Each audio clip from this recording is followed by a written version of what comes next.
What is the most dangerous thing on earth? I say man himself. Man may be the only intelligent creature on earth. But this intelligent creature can sometimes do horrific things that even animals cannot do. In this case, we take a look at one of these horrific events. On August 28, 1984, an 18-year-old girl named Elizabeth Fritzl disappeared. Her mother, Rosemarie, hastily filed a missing persons report, frantic over the whereabouts of her daughter. For weeks, there was no word from Elisabeth, and her parents were left to assume the worst. Then, out of nowhere, a letter arrived from Elisabeth, claiming she had grown tired of her own family and run away. Her father, Josef, told the policeman who came to the house that he had no idea where she would go, but that she likely joined a religious cult, something she had talked previously about doing. But the truth was darker than it seemed. Josef Fritzl knew exactly where his daughter was. She was about 20 feet below where the police officer was standing. On August 28, 1984, Josef called his daughter into the basement of the family's home. He was refitting a door to the newly renovated cellar and needed help carrying it. As Elisabeth held the door, Josef fixed it into place. As soon as he was on the hinges, he swung it open, forcing Elisabeth inside and knocking her unconscious with an ether-soaked towel. For the next 24 years, the inside of the dirt-walled cellar would be the only thing Elizabeth Fritzl would see. Her father would lie to her mother and the police, feeding them stories about how she had run away and joined a cult. Eventually, the police investigation into her whereabouts would run cold, and before long, the world would forget about the missing Fritzl girl. But Josef Fritzl wouldn't forget. And over the next 24 years, he would make that very clear to his daughter.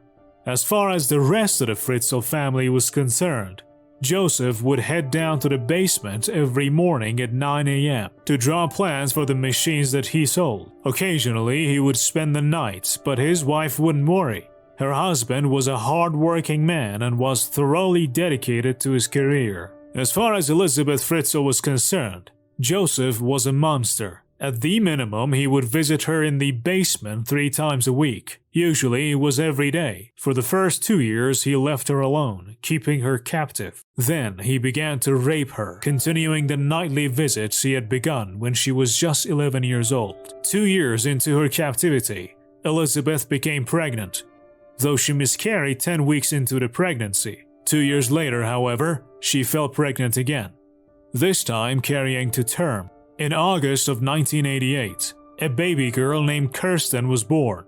2 years later, another baby was born, a boy named Stefan. Kirsten and Stefan remained in the cellar with their mother for the duration of her imprisonment, being brought weekly rations of food and water by Josef. Elisabeth attempted to teach them with the rudimentary education she herself had, and give them the most normal life she could under the horrific circumstances.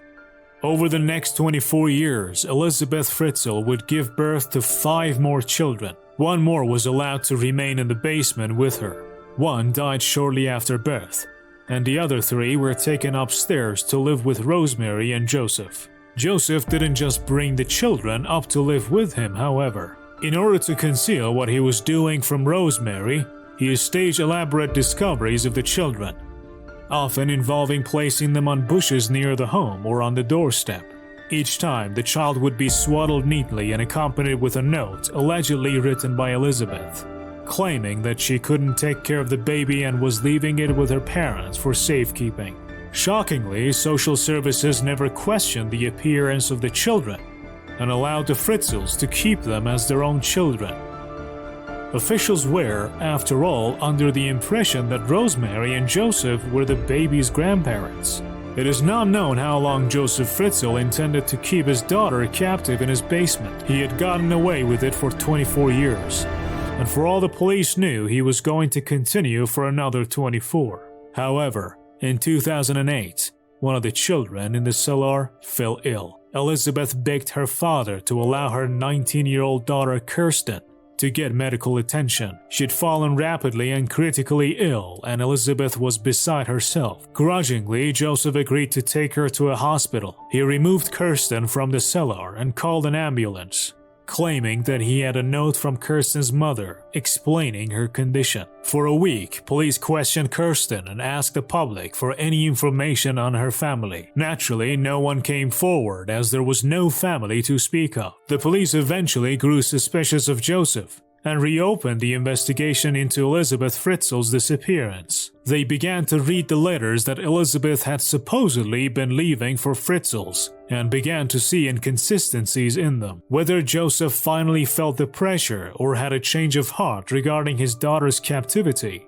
the world may never know. But on April 26, 2008, he released Elisabeth from the cellar for the first time in 24 years. She immediately went to the hospital to see her daughter, where hospital staff alerted the police to her suspicious arrival. That night, she was taken into custody to be questioned about her daughter's illness and her father's story. After making the police promise she never had to see her father again, Elizabeth Fritzl told the tale of her 24-year imprisonment. She explained that her father kept her in a basement and that she bore 7 children. She explained that Josef was the father of all 7 of them, and that Josef Fritzl would come down during the night, make her watch pornographic films, and then rape her. She explained that she had been abusing her ever since she was 11. The police arrested Josef Fritzl that night. After the arrest, the children in the cellar were also released, and Rosemarie Fritzl fled the home. She had allegedly known nothing about the events taking place right under her feet, and Josef backed up her story. The tenants who had lived in the apartment on the first floor of the Fritzl home also never knew what was happening right beneath them, as Josef had explained away all sounds by blaming faulty piping and noisy heater. Today, Elisabeth Fritzl lives under a new identity in a secret Austrian village, known only as Village X. The home is under constant CCTV surveillance and police patrol every corner. The family doesn't allow interviews anywhere within their walls and decline to give any themselves. Though she is now in her mid-50s, the last photo taken of her was when she was just 16 years of age. The efforts to conceal her new identity were made to keep her past hidden from the media and let her live her new life. Many believe, however, that they have done a better job of ensuring her immortality as the girl held captive for 24 years. This was the unfortunate case of the Fritzl family, but this was not the only story of its kind.